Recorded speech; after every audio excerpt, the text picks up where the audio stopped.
yang sebelumnya, izin memperkenalkan diri, nama saya Rode Mareta, NPM 1813031031. Saya dari Program Studi Pendidikan Ekonomi Universitas Lampung, dan pada video kali ini saya akan menjelaskan tentang peta konsep ekonomi pembangunan. Tujuan dari pembuatan video ini adalah untuk memenuhi mata kuliah ekonomi pembangunan dengan dosen pengampu Bapak Dr. Handes Nurdin MSI dan Ibu Fani Ramawati SPD MPD. Langsung saja kita masuk ke dalam pengertian dari ilmu ekonomi. Ilmu ekonomi merupakan ilmu yang sangat penting untuk mengkaji kegiatan ekonomi. Kegiatan ekonomi terdiri dari berbagai kegiatan, mulai dari yang sederhana hingga kegiatan yang kompleks. Untuk mengimbangi hal tersebut, maka ilmu ekonomi dibagi menjadi beberapa bagian. Menjadi 3 bagian. Yang pertama, ilmu ekonomi deskriptif, yang kedua, ilmu ekonomi teori, dan yang ketiga, ilmu ekonomi terapan.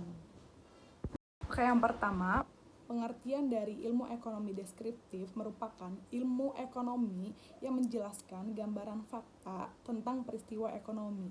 Fungsi dari ilmu ekonomi deskriptif ini adalah untuk mengkaji kondisi perekonomian di suatu wilayah tertentu.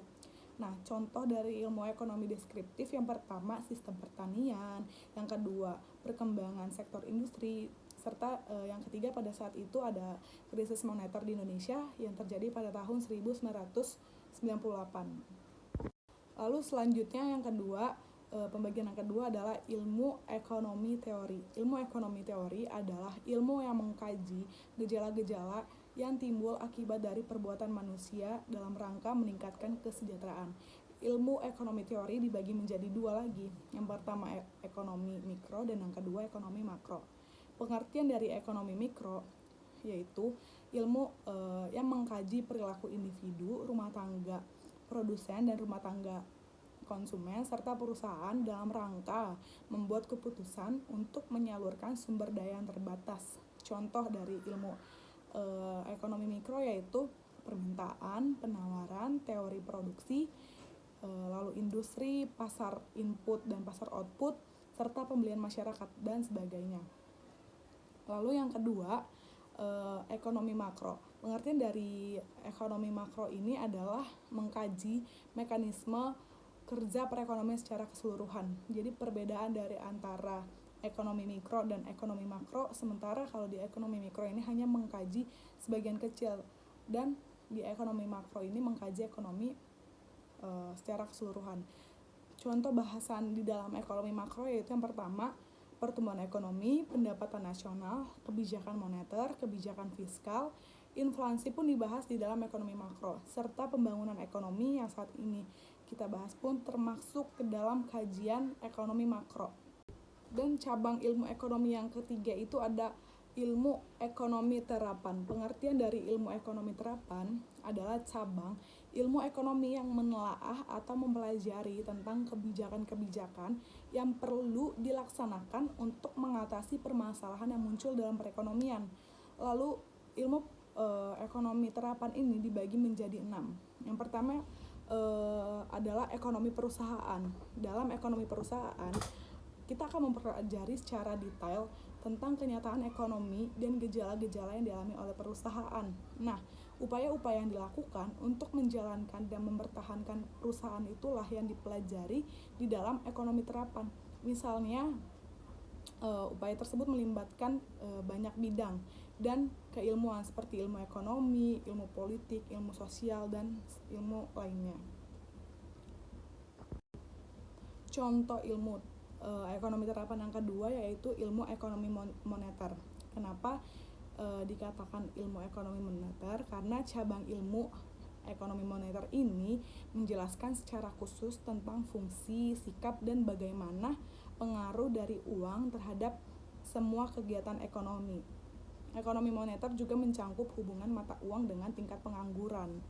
Yang ketiga itu contohnya yaitu ekonomi perbankan. Ilmu ekonomi perbankan merupakan cabang ilmu ekonomi yang mempelajari tentang keuangan, produksi, dan pendistribusian uang ke masyarakat. Lalu ilmu ekonomi terapan yang keempat itu ada ekonomi kesehatan.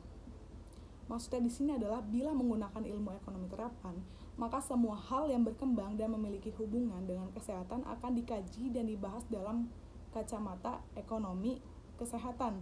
Gabungan ilmu ekonomi dan kesehatan ini mencangkup kesehatan masyarakat dan individu di dalam sebuah negara.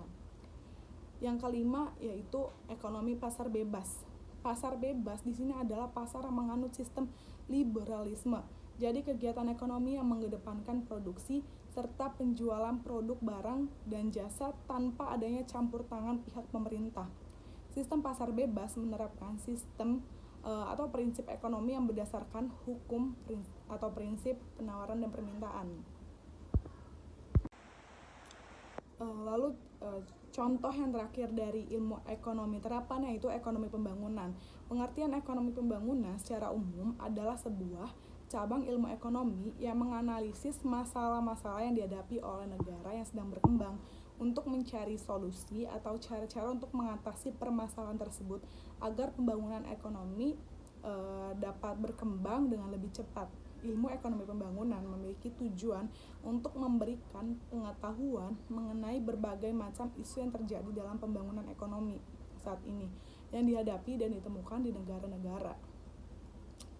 Permasalahan yang dibahas adalah mengenai kebijakan-kebijakan pembangunan ekonomi baik secara teoritis maupun fakta aktual yang terjadi di negara-negara yang sedang berkembang.